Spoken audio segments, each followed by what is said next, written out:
Mga boss, kakasuhan namin yung swapang at ganid na kumpanya ng Lazada Philippines. Bago ko ikwento yung nangyari mga boss, panoorin muna natin tong video na to.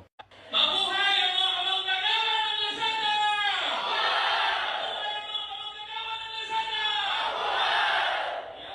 Pakyo ka, may-ari ng Lazada. Yang video na yan ay kuha sa isang gathering ng daan-daang mga manggagawa at rider ng Lazada mula sa NCR, Region 3 at Region 4. Bakit merong gathering? Kasi hinanapan at kinuhaan ko sila ng abogado para magsampa ng kaso laban dyan sa demonyong kumpanya ng Lazada Philippines. Bakit sasampahan ng kaso? Kasi pinagtatanggal ng Lazada Philippines yung mga rider at mga manggagawa niya kahit na may utos ang Korte Suprema na regular na empleyado ang kanyang mga rider at mga manggagawa. Sabi sa kaso ng De Changkin versus Lazada Philippines, merong employee-employee relationship ang Lazada dun sa kanyang mga rider at mga manggagawa. Bakit may employee-employee relationship? Gumamit mismo ang Supreme Court ng dalawang test, mga boss. Simple lang yan, mga boss. Doon sa fourfold test, sinabi ng Korte Suprema na may control doon sa trabaho ng mga rider at manggagawa ng Lazada ay yung Lazada mismo. Pangalawa, yung economic dependency test, sinasabi lang naman yan na yung mga manggagawa at rider ng Lazada ay nakaasa mismo sa Lazada para magkaroon sila ng kabuhayan o trabaho.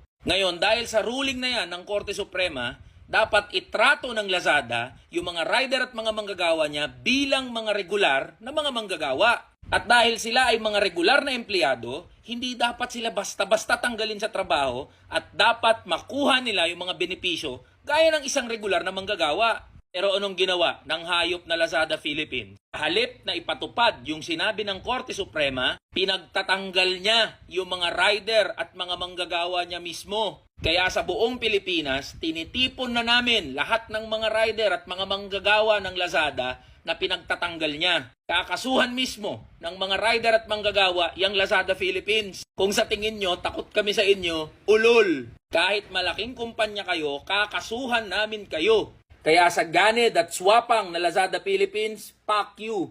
Hindi kami takot sa'yo. Harapin mo yung kasong isasampa ng daan-daan at libu-libong mga rider at manggagawang pinagsasamantalahan mo.